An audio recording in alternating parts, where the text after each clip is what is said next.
అమరావతి శంకుస్థాపనకు తరలి వస్తున్న అతిథుల కోసం వంటకాలు సిద్ధమవుతున్నాయి. ఈ వంటకాలను ముగ్గురు మహిళా మంత్రులు పర్యవేక్షిస్తున్నారు. అప్డేట్స్ మా ప్రతినిధి చంద్రశేఖర్ అందిస్తారు. కార్యక్రమంలో పాల్గొనడానికి మంత్రులందరూ కూడా ఈ శంకుస్థాపన ప్రాంగణానికి వస్తున్నారు. అలాగే ఇక్కడ జరుగుతున్న భోజన ఏర్పాట్లతో పాటు మిగతా కార్యక్రమంలో పరిశీలిస్తున్నారు. మనతో పాటు మాట్లాడి పౌర సరఫరా శాఖ మంత్రి పట్టాల శ్రీనివాస్తో పాటు గమనిక శాఖ మంత్రి భోజనాలు అంటే నిన్న కూడా మేము ఇక్కడ వండించి కూడా చూసామండి. అంటే క్వాలిటీ కానీ ఇవన్నీ కూడా బాగుంటుంది. రైస్ ఎట్లా ఉండే అనేది ఒకసారి చూడాలనే ఆలోచనతో కూడా నిన్న వండించినాం. పాత రైసే కూడా తెమ్మన్నాం. పాత బియ్యం అంటే 2 సంవత్సరాల క్రితం అయితే బియ్యం కూడా బాగుంటాయి. ఆ వండేటప్పుడు కూడా బియ్యం కూడా నీట్గా కడిగి అవన్నీ కూడా వండమని కూడా చెప్పారు. చాలా బాగుంది. నిన్నైతే బాగా చేశారు. ఈ రోజు కూడా అంటే చక్కెర పొంగల్ కూడా చేయడం స్టార్ట్ చేశారు. చేస్తే కొంచెం అంటే అది కూడా ప్యాకింగ్ కూడా అవుతుంది. కొన్ని జీడిపప్పు, ద్రాక్ష, ఇవన్నీ ఎండు ద్రాక్ష ఇవన్నీ కూడా క్వాలిటీ విషయం రాజీ పడలేదు.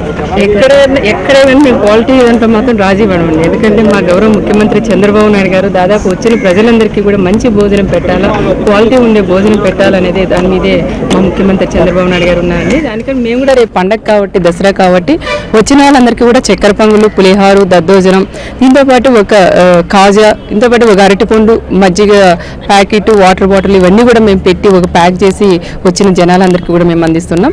ఎవరు కూడా ఇబ్బంది పడుకోకుండా భోజనం చేయాలని అనే ఆలోచనతో ఇవన్నీ కూడా చేస్తాం. మేము దగ్గరుండి మంత్రులు కానీ మా అందరూ టీంలో కూడా ఎమ్మెల్యేస్ రాజేంద్ర ప్రసాద్ అన్న గారు అయితేమి, మన అదేవిధంగా సత్యప్రసాద్ గారు, వీళ్ళందరూ కూడా చాలా మంది ఎమ్మెల్యేస్ అంతా, ఆనంద్ బాబు వీళ్ళంతా కూడా ఎమ్మెల్యేలు ఉన్నాం. అందరం కలిసి మేమంతా కూడా ఎక్కడ పెట్టాలా ఈ పాయింట్లన్నీ వండిన తర్వాత వచ్చిన జనాలందరికీ కూడా మనం ఎక్కడిస్తే బాగుంటుందని ఆలోచన కూడా చేస్తున్నాం. ఈ రోజు అంతా సర్వే కూడా చేసి పాయింట్ కూడా పెట్టి వచ్చిన వాళ్ళందరికీ వెహికల్ దిగి వస్తేనే ఎవరెవరు ఫుడ్ ప్యాకెట్ వాళ్ళందరికీ కూడా అందించాలనే ఆలోచనతో మేము ఈరోజు ఒక టీమ్గా మేమంతా వచ్చి చూస్తున్నాం. తప్పకుండా దేంట్లో కూడా మేము రాజీపడం. భోజనాలు అయితే చాలా బాగుండాలి. నిన్న తినిన టేస్టే మాకు రేపు 22వ తారీఖు కూడా అదే టేస్ట్ ఉండాలని కూడా మేము వంట వాళ్ళకి ప్రత్యేకించి భోజనాలు పెట్టడంలో మీ ఊర్లో ఉంది కదా, అలాగా ఆ స్థాయిలో ఉండదా? ఆ స్థాయిలో ఉండాలనే కోరుకుంటున్నామండి. ఎందుకంటే మా జిల్లాలో మేము కూడా పరిటాల రవి గారు వర్ధంతి జరిగినప్పుడు ప్రతి సంవత్సరము 2 లక్షల మందికి కూడా మేము పప్పు, అన్నము, సాంబారు, లడ్డు ఇవన్నీ కూడా పెట్టేవాళ్ళం. ఇక్కడ స్వీట్లు అంటే ఆ జిల్లాలకి ఈ జిల్లాలకి వేరు ఉంటుంది కాబట్టి ఇక్కడ చక్కెర పొంగలు అన్ని పెడుతున్నాం. అదేవిధంగా ఉండాలా, అందరికీ కూడా భోజనాలు సక్రమంగా అందాలనే ఆలోచనతో మేము ఇవన్నీ కూడా పెడుతున్నాం. కాబట్టి ఎక్కడా కూడా క్వాలిటీలో కూడా మేము రాజీ పడడం కూడా ప్రత్యేకంగా కూడా తెలియజేస్తున్నాం. మేడం చెప్పండి, మీరు సంతృప్తి చెందారా మొత్తం భోజనాలతో? చాలా సంతృప్తిగా ఉందండి. ఎందుకంటే అనుకున్న టైంకి అన్ని కూడా కంప్లీట్ అయిపోతాయి. ఈ రోజున ప్రజల యొక్క ఆకాంక్ష, గౌరవ సీఎం గారి యొక్క సంకల్పం రేపు నెరవేరబోతుంది.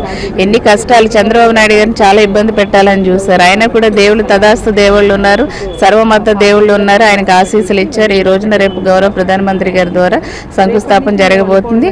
రాష్ట్ర ప్రజలందరూ కూడా ఎప్పుడెప్పుడు ఈ సభకు వెళదామనేసి చాలా ఎదురు చూస్తున్నారు. ఇక్కడ ప్రజలను ఈ గ్రామాల మధ్య తిరుగుతున్నారు, ప్రజల మధ్య తిరుగుతున్నారు కదా కొన్ని రోజుల నుంచి, ఏమనిపిస్తా ఉంది? చాలానండి. రైతులందరూ కూడా ఎంత ఇండివిజువల్ గా 33,000 ఎకరాలు ఇండివిజువల్ గా సొంతంగా స్వచ్ఛందంగా ముందుకొచ్చి ఇచ్చారంటే అసలు ఈ చరిత్రలో మిగిలిపోయిందండి. భూములు ఇవ్వటం కూడా రాజధానికి వాళ్ళు చాలా, ఇంకెవరిస్తారండి మేము హెల్ప్ చేయకపోతే. ఆయన ఎంత కష్టపడుతున్నారు రాష్ట్రం కోసం, రాజధాని కోసం. మా దగ్గర రాజధాని వస్తుందంటే ఈ రోజున మాకు చాలా సంతోషం కదండి.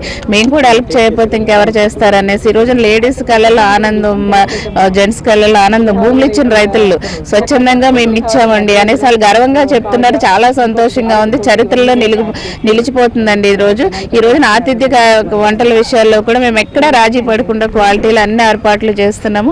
మన సాంప్రదాయ వంటకాలు అన్ని కూడా పెడుతున్నాం. పులిహార, దద్దోజనము, మన తాపేశ్వరం, కాజా, అరటిపండు, వాటర్ బాటిల్, మజ్జిగ ఇవన్నీ అరేంజ్ చేస్తున్నాం. దాదాపు 10 లక్షల వాటర్ ప్యాకెట్లు కూడా మేము రెడీగా పెట్టుకున్నాము. ఏ రూట్లో ఏ AA కి, AAAకి ఎట్లా ప్యాకింగ్లు ఇవ్వాలని అన్ని ఒక కవర్లో పెట్టి కూడా ఇస్తున్నాం, ఒక సిస్టమేటిక్గా.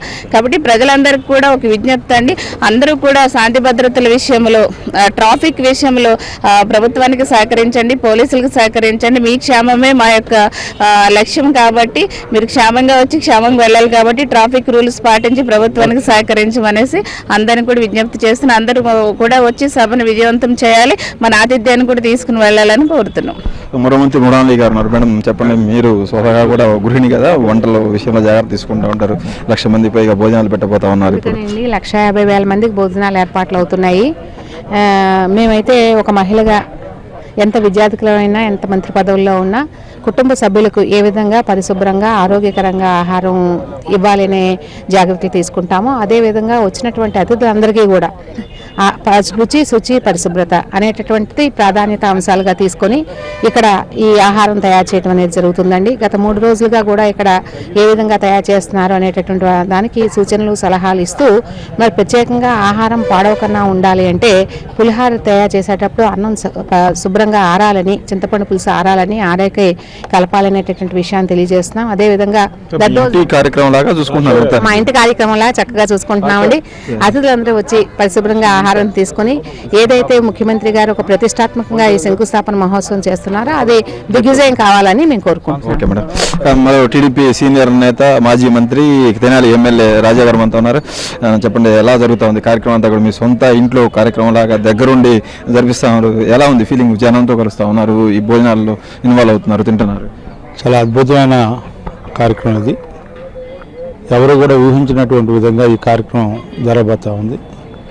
ఎందుకంటే ఇది భవిష్యత్తులో నభూతి నభవిష్యత్తు అన్నట్టుగా ఎవరు కూడా చేయలేనటువంటి విధంగా ఈ రోజున అన్ని కార్యక్రమాలను కూడా అత్యంత సమర్థవంతంగా, శక్తివంతంగా రూపొందించడమే కాకుండా వాటిని ప్రజలకు చూపించాలనే ఒక ఆకాంక్షతో, ఒక సంకల్పంతో ఈ రోజున జరిగే ఈ శంకుస్థాపన కార్యక్రమంగా నేను భావిస్తూ ఉన్నాను.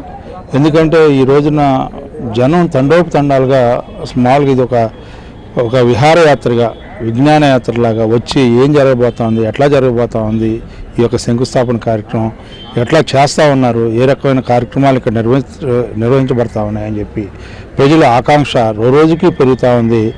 మేము 1,50,000 మందిని ఎక్స్పెక్ట్ చేస్తూ ఉన్నాం. 1,50,000 మంది కంటే ఎక్కువ అయ్యే ప్రమాదం కూడా కనపడతా ఉంది. వీళ్ళందరికీ కూడా ఈరోజు సౌకర్యాలని 1,50,000 పైన వచ్చినా కూడా సౌకర్యాలకి ఏమాత్రం ఆటంకం లేకుండా కల్పించాలనే ఉద్దేశంతో ఈరోజు ఎన్ని లక్షల మంది వచ్చినా కూడా వారికి తినుబండారాలకు సంబంధించి ఆహారాన్ని వాళ్ళందరికీ కూడా వస్తు కలగజేయాలని చెప్పి ఈ రోజున ప్రయత్నం చేస్తా ఉన్నాం. అంటే మరపు రాని రోజుగా రేపు మారుస్తారు దసరాని కానీ శంకుస్థాపన. ఖచ్చితంగా విజయదశమి రోజు ఖచ్చితంగా విజయడంకా ముగిస్తాం. మొత్తానికి తెలుగుదేశం పార్టీ నాయకులు కానీ మంత్రులు కానీ అందరూ కూడా వ్యక్తిగత శ్రద్ధ తీసుకుంటున్నారని చెప్పవచ్చు. మంత్రులు స్వయంగా వచ్చి ఇక్కడ తయారవుతున్న ఆహార పదార్థాలను రుచి చూసి మరీ వెళ్తా ఉన్నారు. ఎలా ఉంది, టేస్ట్ ఎలా ఉంది, క్వాలిటీ ఎలా ఉంది.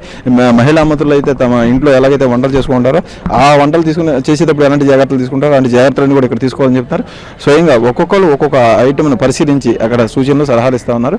ఏ ఒక్కరు కూడా అసంతృప్తి చెందకూడదు, ఏ ఒక్కరు కూడా అసంతృప్తిగా తిరిగి వెళ్ళకూడదు. పూర్తి సంతృప్తి స్థాయిలో రాజధాని నిర్మాణానికి ఎలాగైతే ప్రజలందరూ సహకరించారో ఆ సహకరించిన అందరూ కడుపులు నింపేసి ప్రశాంతంగా సంతృప్తిగా ఇంటికి వెళ్ళాలని వాళ్ళందరూ ఆకాంక్షిస్తున్నారు. కెమెరామెన్ రాజా, రమేష్, చంద్రశేఖర్, అమరావతి.